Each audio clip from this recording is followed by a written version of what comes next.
বিদেশের বাংলাদেশের সম্প্রীতির বার্তা দিলেন খালেদা জিয়ার ছেলে তারেক রহমান। 17 বছর পরে ফিরলেন ঢাকায় বউ মেয়েকে সঙ্গে নিয়ে। রাজধানীর রাজপথে ভাসল বিএনপির সমর্থকদের আবেগে।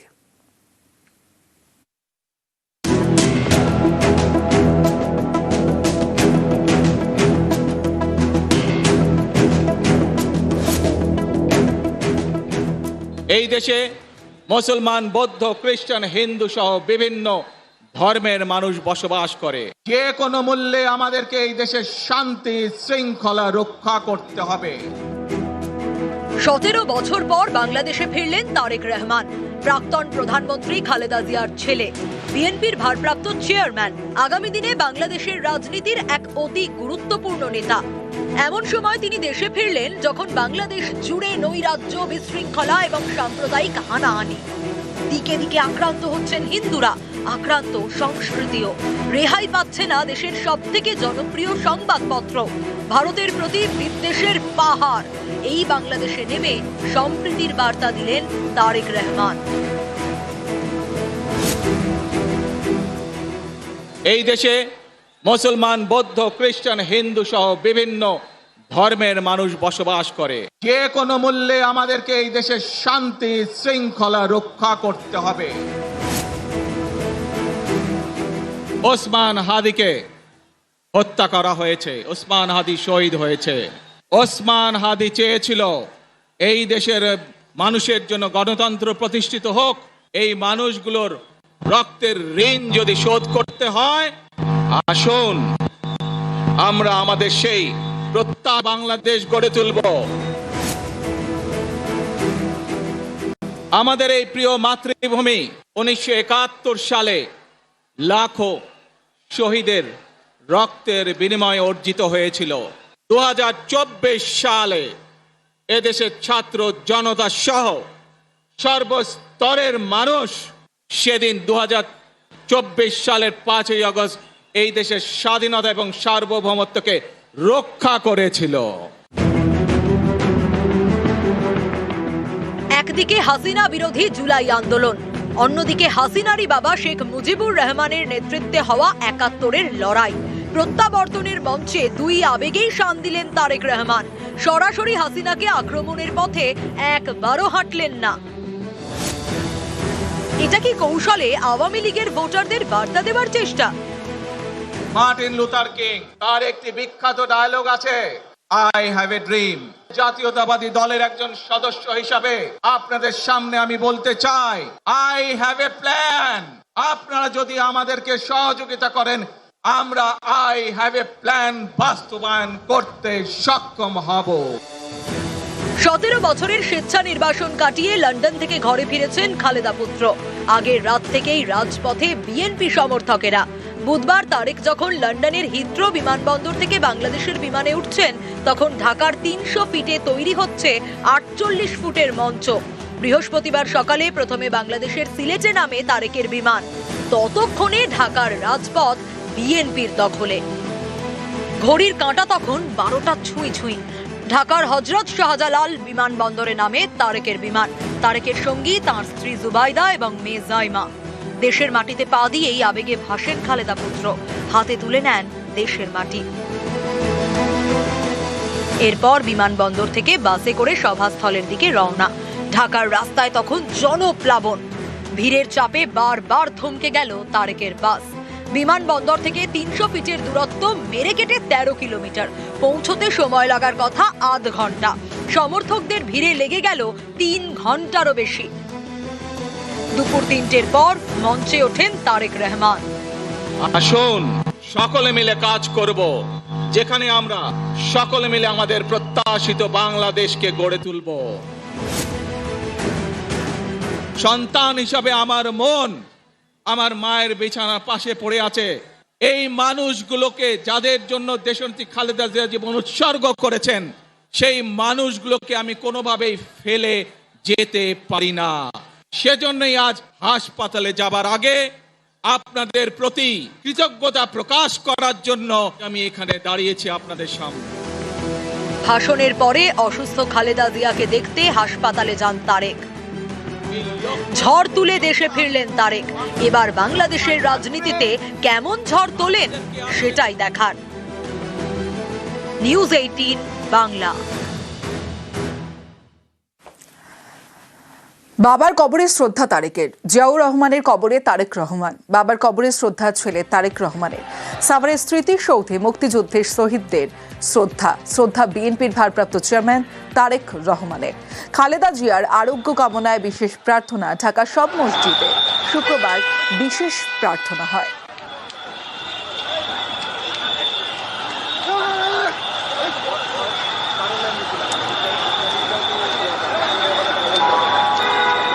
আবেগের স্রোতে তারেক রহমানের বাংলাদেশে প্রত্যাবর্তন। উজ্জীবিত বিএনপি, চাপে জামায়াতে ইসলামী এবং এনসিপি।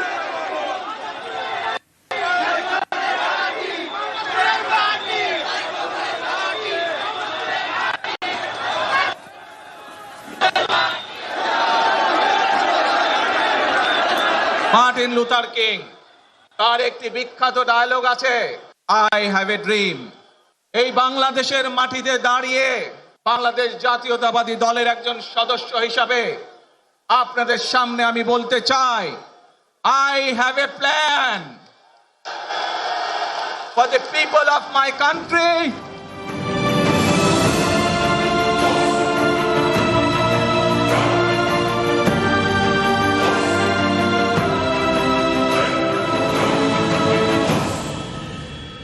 যে কোনো মূল্যে আমাদেরকে এই দেশের শান্তি শৃঙ্খলা রক্ষা করতে হবে। যে কোনো উস্কানির মুখে আমাদেরকে ধীর শান্ত থাকতে হবে। প্রিয় ভাই বোনেরা, আমরা দেশের শান্তি চাই। ঢাকার রাজপথে শুধুই মাথা, আবেগের মহা স্রোত। তারই মধ্যে তারেক রহমানের বাংলাদেশে প্রত্যাবর্তন। এতদিন লন্ডনে বসে দলকে নেতৃত্ব দিতেন বিএনপির ভারপ্রাপ্ত চেয়ারম্যান, এবার ঘরের মাঠে, ঘরের পিছে।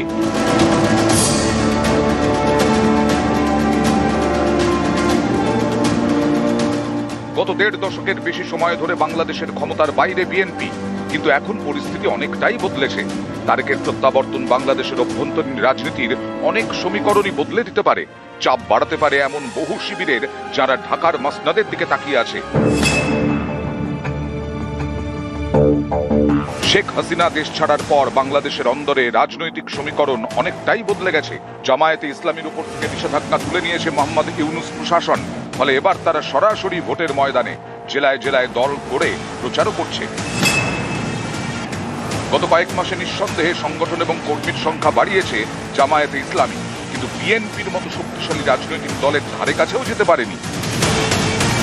ফলে তারেকের নেতৃত্বে বিএনপি সর্বশক্তি নিয়ে ঝাঁপালে ভোটের ময়দানে খড়কুটোর মতো উড়ে যেতে পারে জামায়াতে ইসলামী।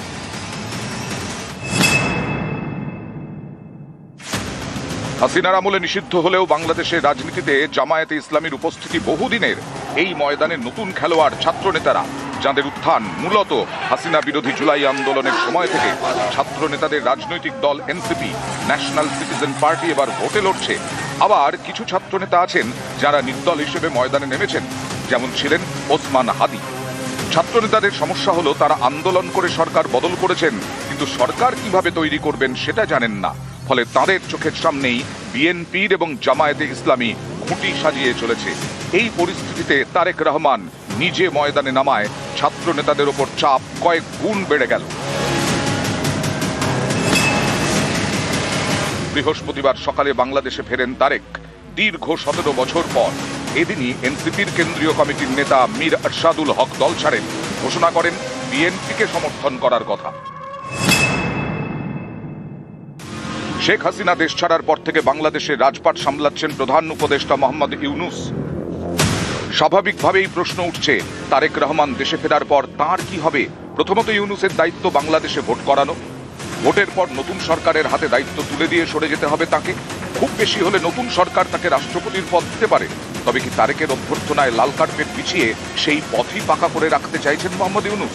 সেই কারণেই কি ইউনূসের প্রেস সচিব বললেন, তারেকের আগমনে বাংলাদেশে রাজনৈতিক শূন্যতা পূরণ হবে। তারেকের নিরাপত্তা নিশ্চিত করতে কোনো খামতি রাখেননি ইউনূস। দেশে ফিরে ফোনে তাকে ধন্যবাদও জানান খালেদা পুত্র। আপনার শরীর কেমন আছে? আমি আমার পক্ষ থেকে এবং আমার পরিবারের পক্ষ থেকে ধন্যবাদ জানাচ্ছি। আপনি আপনার পক্ষ থেকে বিভিন্ন রকম আয়োজন করেছেন, বিশেষ করে আমার নিরাপত্তার জন্য। Thank you so much, thank you so much. পদ্মাপাড়ের রাজনীতি থেকে এবার তাহলে তারেক অধ্যায়, সেটা ঠিক হবে 12ই ফেব্রুয়ারি। সেদিনই বাংলাদেশে সাধারণ নির্বাচন। মার্টিন লুথার কিং তার একটি বিখ্যাত ডায়লগ আছে, আই হ্যাভ এ ড্রিম। এই বাংলাদেশের মাটিতে দাঁড়িয়ে বাংলাদেশ জাতীয়তাবাদী দলের একজন সদস্য হিসাবে আপনাদের সামনে আমি বলতে চাই, I have a plan for the people of my country. News 18 Bangla. দেশে ফিরেই নতুন বাংলাদেশ গড়ার স্বপ্ন ফেরি করলেন তারেক রহমান। বার্তা দিলেন সম্প্রীতির নজর রাখছে ভারত। এই দেশে মুসলমান, বৌদ্ধ, খ্রিস্টান, হিন্দু সহ বিভিন্ন ধর্মের মানুষ বসবাস করে। আসুন সকলে মিলে কাজ করব, যেখানে আমরা সকলে মিলে আমাদের প্রত্যাশিত বাংলাদেশকে গড়ে তুলব। নৈরাজ্য বা মৌলবাদে উস্কানি নয়, সবাইকে নিয়ে চলার বার্তা, সব ধর্মের মানুষকে নিয়ে চলার বার্তা। বৃহস্পতিবার প্রত্যাবর্তনের মঞ্চ থেকে এভাবেই নতুন বাংলাদেশ গড়ার স্বপ্ন ফেরি করলেন বিএনপির ভারপ্রাপ্ত চেয়ারম্যান তারেক রহমান।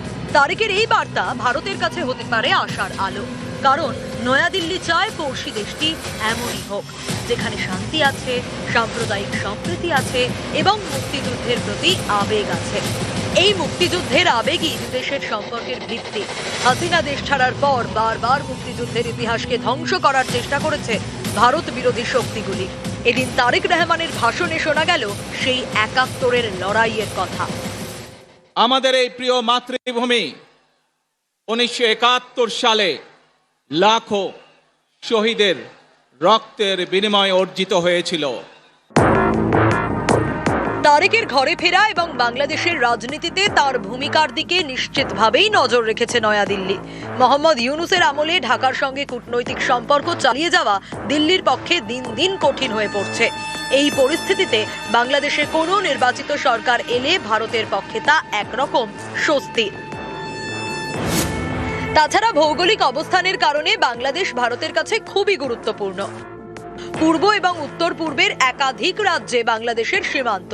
এছাড়া রয়েছে ভৌগোলিকভাবে অত্যন্ত গুরুত্বপূর্ণ শিলিগুড়ি করিডোর অর্থাৎ চিকেন স্নেক। তাই দিল্লি সবসময় চায় বাংলাদেশের শান্তি এবং স্থিতাবস্থা থাকুক, না হলে প্রতিবেশী এই দেশ ভারত বিরোধী শক্তিদের ডেরা হয়ে উঠতে বেশি সময় লাগবে না। বিশেষ করে এমন সময় যখন নেপাল থেকে শ্রীলঙ্কা সর্বত্রই সরকার বিরোধী হাওয়া জোরালো। এই ঘরোয়া অশান্তির সুযোগে সেই সব দেশে ভারত বিদ্বেষ ছড়ানোর চেষ্টা করছে কিছু শক্তি, যে চক্রান্ত চলছে বাংলাদেশের মাটিতেও। মোহাম্মদ ইউনূসের আমলে বাংলাদেশে আইন শৃঙ্খলা ব্যবস্থা পুরোপুরি ভেঙে পড়েছে। রোজই সেখান থেকে হিন্দুদের আক্রান্ত হওয়ার খবর আসছে। এই পরিস্থিতিতে তারেক যদি বিএনপিকে জেতাতে পারেন এবং বাংলাদেশে কোনো স্থায়ী সরকার তৈরি হয়, তাহলে সেটা দিল্লির কূটনীতির পক্ষে তুলনায় স্বস্তির। বিএনপি যদি একটা স্টেবল পার্টি হিসেবে উঠে আসতে পারে এবং জামাতের প্রতিদ্বন্দ্বী হিসেবে যদি বিএনপি উঠে আসতে পারে, আমার কিন্তু মনে হয় ভারতের নতুন বৈদেশিক সম্পর্ক তৈরির জন্য সেটা গুরুত্বপূর্ণ পদক্ষেপ হতে পারে। নিউজ 18 বাংলা।